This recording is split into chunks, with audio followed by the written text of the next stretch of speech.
अस्सलाम वालेकुम जी। क्या हाल है आप सबका? उम्मीद है कि खैरियत से होंगे, बिल्कुल ठीक ठाक होंगे। हम भी अल्हम्दुलिल्लाह बिल्कुल ठीक है। यहाँ पे आपको नज़र आ गया होगा कि आज क्या मैं करने लगी हूँ। तो मैंने सोचा कितना गंदा चूल्हा हुआ है, तो आज साफ़ करने लगी हूँ। तो मैं आप लोगों के साथ भी शेयर करूँ। मैं तो 3 दिन से बिल्कुल भी नहीं साफ़ किया था, और कभी तो ऐसा होता है कि रोज़ साफ़ कर लेती हूँ, कभी नहीं करती, दिल ही नहीं करता।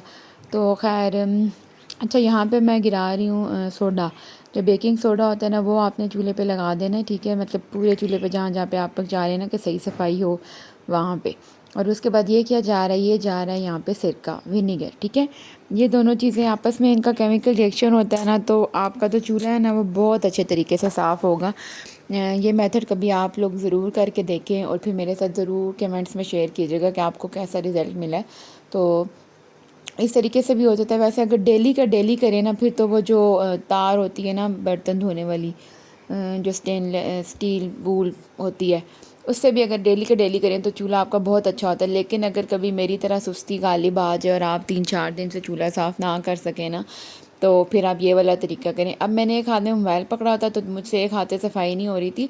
तो मैंने अब आपको सफाई के बाद दिखाया, थोड़ी देर मैंने लगा के छोड़ दिया था, और उसके बाद मैंने रगड़ रगड़ के साफ़ किया। बहुत ज़्यादा रगड़ना पड़ा, और मैं यही कहती कि नहीं अल्लाह जी आज साफ़ हो जाए, आइंदा तो मैं डेली बेसिस पे किया करूँगी। कई दफ़ा ऐसे होता है कि उम्र उस टाइम पे रो रहा होता है ना, तो फिर मैं सुस्ती कर देती हूँ कि अच्छा बाद में कर लूँगी, फिर बाद में नहीं ध्यान रहता। तो काफ़ी हद तक हो गया था। इंशाल्लाह 1-2 दफ़ा भी ऐसे होगा तो बिल्कुल साफ़ हो जाएगा। तो चलें जी, अब आ जाते हैं अपनी कुकिंग की तरफ। तो मैं क्या बना रही थी आज? मैं बना रही थी आज वेजिटेबल पुलाव। और यहाँ पे मैंने एक कड़ी पत्ते का ले लिया है और पीस, और बड़ी इलायची ली है, 1-2 दालचीनी के टुकड़े लिए हैं, तो ज़ीरा है, और थोड़ी सी लौंग और काली मिर्च है। और बस प्याज मैंने यहाँ पे मीडियम साइज़ के 2 लिए थे, क्योंकि मैं बस 1 कप से थोड़े से ऊपर बना रही थी चावल, यानी कि मैं बना रही थी तकरीबन 1 पाव से थोड़े से ज़्यादा, ठीक है। अच्छा, जब प्याज थोड़ा सा ब्राउन हो गया तो मैंने बीच में ऐड कर दिए टमाटर, और अब इसके बीच में मैं ऐड करने लगी हूँ मटर।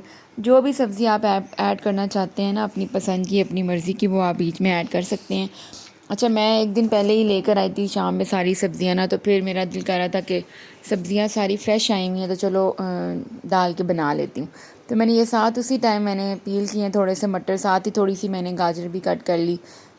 और मैंने कहा चलो आज फ्रेश वेजिटेबल का बनाती हूँ, तो इससे बहुत अच्छा वाकई में टेस्ट आया था। फ्रोज़न का भी आप बना सकते हैं, लेकिन बस फ्रेश का आज मैंने ट्राई किया तो बड़ा अच्छा, तो मैंने कहा आपके साथ शेयर करती हूँ। और आलू मैंने डाल दिए थे क्योंकि बच्चे शौक़ से खाते हैं। उसके बाद चला गया धनिया, और हल्दी पाउडर, काली मिर्च का पाउडर, नमक जाएगा, और लाल मिर्च का पाउडर जाएगा, और गरम मसाला पाउडर जाएगा। मसालों की क्वांटिटी मैं इसलिए नहीं बता रही कि हर घर के अपने जो है ना वो मसाले होते हैं, आप अपनी मर्ज़ी से मसालों को कम या तेज़ कर सकते हैं। तो यहाँ पे मैं थोड़ी देर के लिए इसको फ्राई करूँगी, और अगर मुझे लगे कि मसाला थोड़ा सा जल रहा है तो आप उसमें 2-3 कतरे पानी के ऐड कर सकते हैं, अपनी कुकिंग के हिसाब से, ये आप लोगों को पता ही है। बल्कि कुकिंग आप सबको अल्हम्दुलिल्लाह शायद मुझसे भी ज़्यादा ही आती होगी, शायद कि ऑब्वियसली आती होगी। तो यहाँ पे ये चीज़ नहीं होती कि हम व्लॉग में आपको कुछ सिखा रहे हैं। व्लॉगिंग में तो बस ये है कि हम आपके साथ शेयर कर रहे हैं, एक दूसरे से आइडियाज़ शेयर करते हैं, अपनी रूटीन शेयर करते हैं।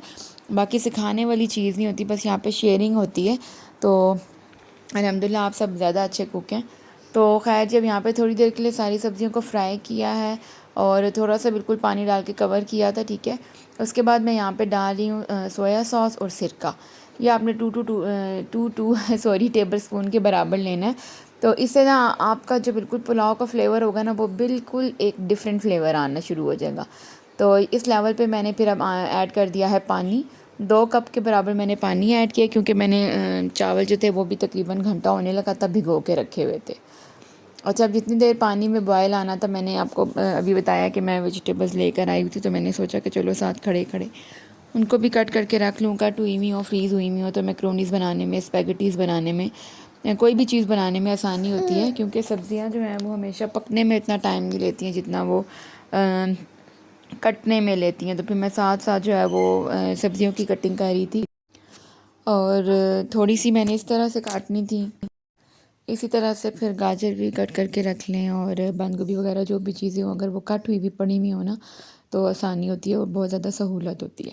बल्कि मेरा तो ये होता है कि मैं जब भी कोई सब्ज़ी लेकर आती हूँ, बेशक आम सी भी हों, तो जैसे मैं गोभी लेकर आई थी, फूल गोभी, वो मैंने फ्रीज़ कर ली थी, मटर निकाल के फ्रीज़ कर लिए थे। होप सो आप लोग भी ऐसे ही करते होंगे, आसानी हो जाती है अपने लिए। अच्छा, साथ साथ मैं जो है वो चावल को भी देख रही थी कि उसमें बॉयल आया या नहीं पानी में। और बस यहाँ पे मैं थोड़ी सी जो शिमला मिर्च और गाजर वगैरह है वो मैं थोड़ी सी इस तरह छोटी छोटी क्यूब्स में काटूंगी, थोड़ी जूलियन में काटूंगी। और यहाँ पे आपको उमर की भी थोड़ी सी जो है ना आवाज़ आई होगी, वो भी कहता कि मैंने भी वॉइस ओवर में पार्ट प्ले करना है। तो मुझे ऐसे टाइम बहुत कम मिलता है जब बिल्कुल खामोशी हो और सब बच्चे इकट्ठे सोए हुए हों। अब आयत इस टाइम पे सो रही थी लेकिन उमर मेरे साथ ही था, तो फिर मुझे यूँ नहीं अच्छा लग रहा था कि मैं इसको यहाँ पे छोड़ के दूसरे कमरे में जाऊँ वॉइस ओवर करने के लिए। तो मैंने इसके साथ बैठे बैठे वॉइस ओवर बस स्टार्ट करना शुरू कर दिया था। तो जब मैं बोल रही थी तो ये इतनी हैरानगी से मेरी तरफ देख रहा था जैसे मामा मुझसे बातें कर रही हैं, बीच में अपनी भी हुआ कर रहा था। तो पानी यहाँ पे बॉयल हो गया, तो अब मैंने ऐड कर देने हैं चावल, और सारे चावल आपने बीच में ऐड करने हैं। एक भी दाना जो है ना वो ज़ाया ना हो, क्योंकि हम रिस्क की कदर करेंगे तो रिस्क जो है वो हमारे पास आएगा। हाँ, अच्छा जी, अब बहुत ज़्यादा चावल हिलाने नहीं है, बस एक बार थॉरली मिक्स करके तो बस अब मैं इसको रख दूँगी बॉयल होने के लिए। अच्छा, अब यहाँ पे मैं चूल्हा आहिस्ता करके अंदर चली गई थी क्योंकि उमर ने बहुत ज़्यादा रोना शुरू कर दिया था।